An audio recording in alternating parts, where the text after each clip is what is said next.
What's up guys, welcome to your 7th Java tutorial, and in this tutorial I'm going to be showing you guys how to make a basic calculator using variables and other things that we already learned so far. So in your last tutorial I showed you guys how to get input from a user using something called a scanner, and we're going to need that again, and I already imported it. So the first thing that we're going to want to do is go ahead and make a scanner variable. So let's go ahead and write scanner, and I'm going to name mine Bucky again, and again I'm going to set it equal to new scanner, and also I want to put system in so it knows where to get input from. So write system.in, and that's all you need to do for now. The next thing we're going to need is 3 variables. We need one variable to hold the first number, one variable to hold the second number, and our last variable is going to hold the answer. So they're going to be doubles, by the way.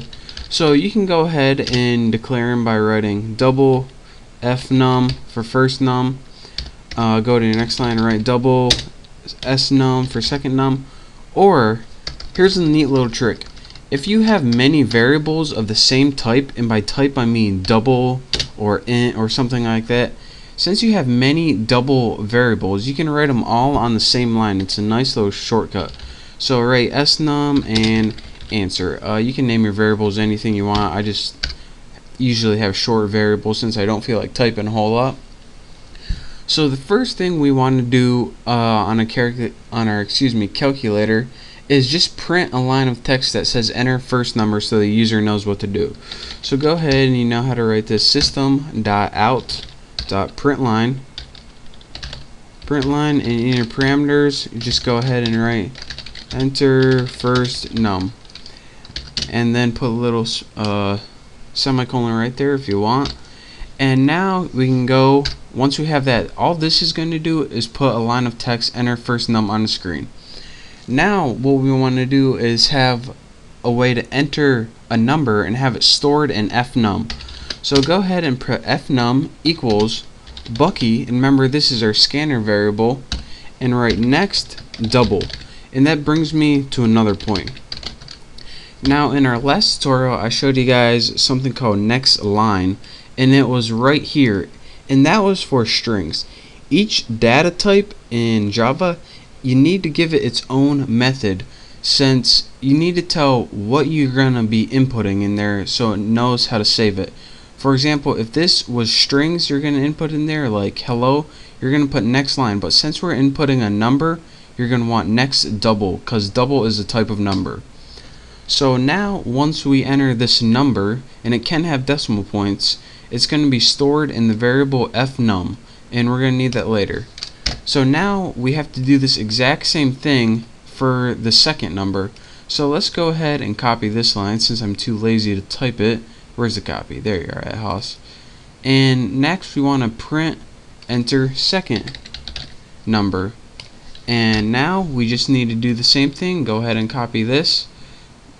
And after that prompt pops up, you're gonna, there we go. You're gonna want to store this variable in snum. So the first number you're going to type is going to be stored in the variable fnum, and the second number you type is going to be stored in the variable snum. This stands for first number and second number. Now what we want to do to get that answer that we have those variables is just add them together.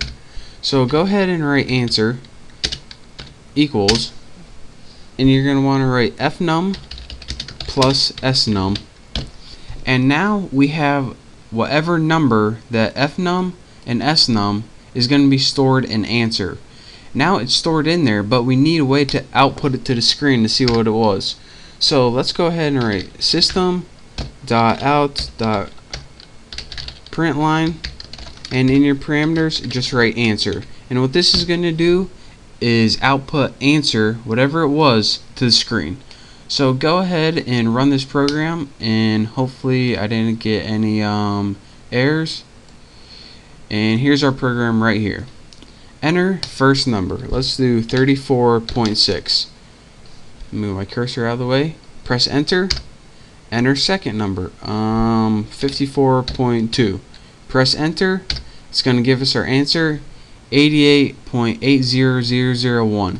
And this is actually something that I want to talk to you guys about, and I will be talking to you guys about it in the next tutorial. Well, probably not in the next one, but this brings me to a good point, which we don't have time to talk about in this tutorial, but I will get to shortly.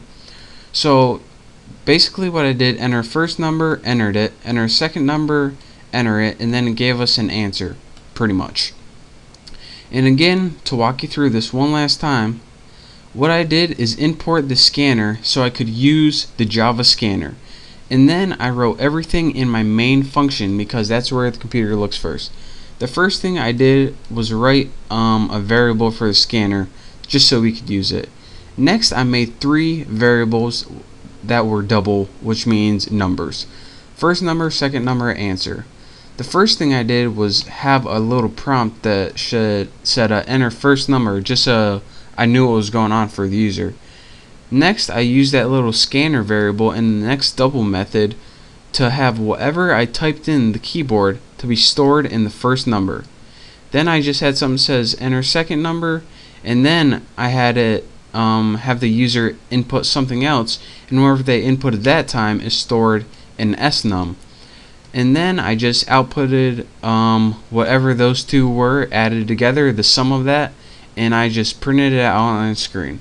So that's a very basic calculator, and it had one flaw in it, and that was giving us many decimal points, and I'll show you why that is in the I don't know what tutorial, but it's going to be coming up pretty soon whenever I deal with numbers.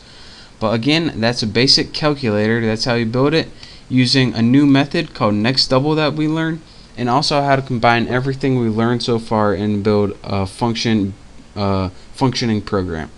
So again, practice this, get good with it, make sure you understand everything we did up to this point, and once you do, you're ready to move on to my next tutorial. So thank you guys for watching. Hopefully I see you next time, and don't forget to subscribe to my channel. So thank you, and I'll see you then.